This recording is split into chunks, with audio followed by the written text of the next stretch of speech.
So I got fat, like proper fat. Look at that. Tits so big, someone without access to the hub would actually crank one out over them. And these were taken just last summer.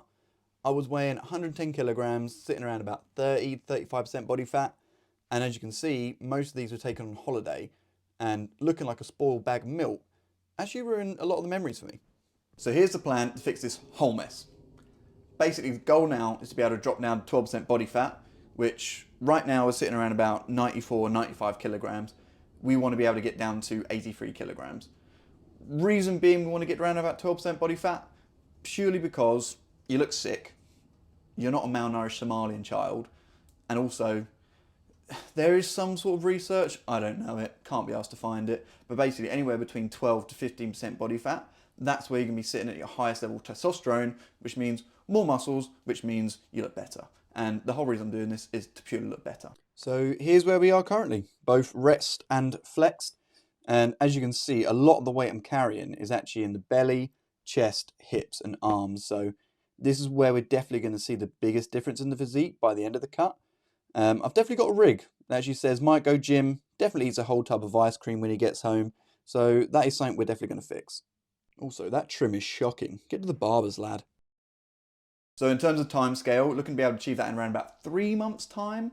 Generally speaking, we're going to be losing around about anywhere between half a kilogram to 0.75 kilograms per week. I'd call this a kind of a semi-aggressive cut. It's going to be around about 700 calories. So I'd call a relaxed cut around about 500. Anything above 700 is where you're kind of moving towards the more aggressive side. And yeah, you are going to lose a lot of fat, but at the same time, you're also going to lose a lot of muscle, which I'll be honest with you, I can't really be asked to deal with, because even though muscle memory is a thing and I will get it back, I just don't want to have to regress so much more in that front. And this way, I'll still look good in the time I want, but also be able to keep a lot of the muscle mass. So as well as aiming in around about a 500 to 700 calorie deficit, we're going to make sure we're going to be aiming for about 1.75 and 2 grams per kilogram of body weight.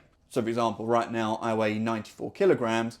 Absolute maximum we're going to be on that scale is going to be about 175 grams of protein every single day. Does the maths checks out on that? 94 double? No, that doesn't check out. We'll just redo that. So for example, I weigh 94 kilograms at the moment. That means we're going to be aiming for around about 190 grams of protein every single day. That way we're going to help make sure we minimize the amount of muscle loss that we have, whilst also be able to progress. We're not really going to be gaining much muscle because we're going to be in a calorific deficit, but also be able to maintain what we've got really is the main goal from that. And having a high protein diet is going to help us in doing that. So for me at the moment, being just over 6 foot and also weighing 94 calories, I'm going to be sitting around about a 2,000 calorie total. I'm not used to that. I'm used to probably eating about 3,000 calories on a day-to-day. I've been sitting at this weight for around about a month or so, anywhere between 2,500 3,000 calories I've been sitting at, and that for me is quite comfortable. It's quite chill. So dropping down 2,000 is probably going to be a bit of a shock to the system, but is it going to be something I'm going to do forever? No. Can I do it for the next 3 months quite comfortably? Yeah. So it is going to be a challenge, but I'm also not that fussed about it, to be honest with you. And so this is the app that I'm going to be using to count my calories throughout this cut. This is the icon as it looks on the App Store.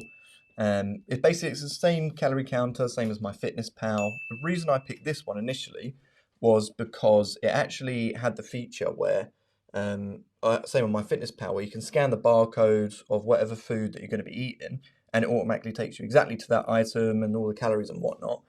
And on MyFitnessPal, it was premium feature, so I used this one. It's free. And literally 2 days ago, they changed it so that now became a premium feature. So screw these guys. I don't recommend it at all. Therefore, use whichever one you want. It does work perfectly well. Like, for example, I'll show you just now. So when I go onto the eggs section here, basically what it's going to do, it's going to give you a count of all your macronutrients and all the calories, fats, carbs, protein. Realistically, all we really care about for this cut is the protein. And the calories, everything else kind of counts it up as well. Exactly the same for every single item you do through here. The whole catalogue of items it has on there is absolutely huge. And you can see these are all kind of more premium features down here. You can add your workouts. I wouldn't recommend it because when you do the questionnaire at the start, it asks you how much you exercise and it kind of takes the calories into account from there. And if you scroll down from here, it says how many calories you've gone under, over the past few weeks. Obviously, I've done a few testers just using the app beforehand. So you can see it says sub 27 there, but it's not counting that. And then also it gives you that little bar to give you how many calories you have for the whole day, how many you've eaten already. It also gives you a macronutrients when you slide over. But if you want to know the exact amount of grams of the macronutrients you have, you got to pay for that. So a bit of a scam, but yeah, this is what we're going to be using, and it's going to be really helpful. Now, the split I'm going to be doing whilst training in this is going to be a push-pull leg split. I'm going to be going 6 times a week. The main reason I've been using this split as opposed to other ones such as upper-lower or full body split, primarily just because I prefer it. I tried doing an upper-lower split for a little bit, and the results were good. I was developing a lot of muscle mass and progressing quite a lot on my list, setting new PBs. But the main thing is, every session's just fucking long. Like, I can't be asked to be in the gym for an hour and a half every single session. For me, being in the 45-minute to an hour session every single time, that's nice. I can comfortably do that and look forward to all my sessions. But doing an hour and a half where the lower session's fine, but it's the upper where you got to do at least one chest, at least one shoulder, at least one back, at least one mid back, your lats, then your biceps, then your triceps. By the end of it, you're absolutely knackered. When you get to the biceps and triceps at the end, which you're pretty much doing at the end, you're absolutely shattered. So you can't actually do the biceps and triceps properly, so they don't develop. So the only thing you really develop is just your chest and your back, which is fine, but I just don't want that. So for me, push-pull legs, I can do a 45 minutes to an hour session, do that 6 days a week and be absolutely cushy. So it really depends on the person, but for me, that just fits better. And then the other main change that I'm going to be doing from what I've been doing for the past couple of months is also adding in a little bit of cardio. Now, cardio is not overrated.